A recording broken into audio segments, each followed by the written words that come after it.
ટેકાના ભાવે મગની ખરીદી અંગે કૃષિ પ્રધાન રાઘવજી પટેલે માહિતી આપી. કહ્યું કે ગત વર્ષ કરતાં મગના ટેકાના ભાવમાં 803 રૂપિયાનો વધારો કરાયો છે.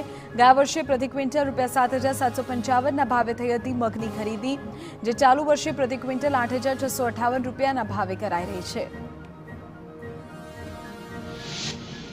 કેન્દ્ર સરકારે જાહેર કરેલા ખેડૂતો માટે પાકના ટેકાના ભાવ સામે નારાજગી. ખેડૂત આગેવાન આંબલિયાએ સવાલ ઉઠાવતા કહ્યું કે ખેડૂતોને નથી મળતો પૂરતો ટેકાનો ભાવ. એક વર્ષમાં મોંઘવારી 40 થી 140% વધી, પરંતુ પાકના ટેકાના ભાવ માત્ર 2 થી 3% જ વધ્યા. પડતર કિંમત કરતાં પણ એમએસપી ઓછી હોવાથી વધારવા માંગ.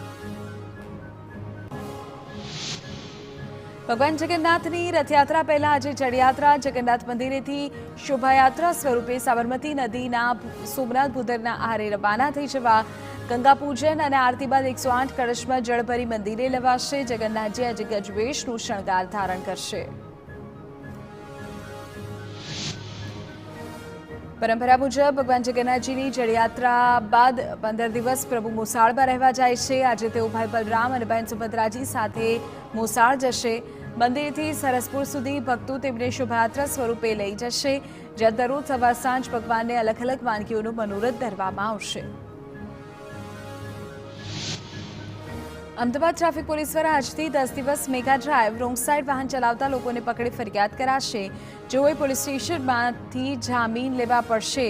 રોંગ સાઈડમાં વાહન ચલાવનારને પકડી કલમ 279 લગાડાશે, જેમાં દંડ અથવા 6 મહિનાની જેલ પણ થઈ શકે.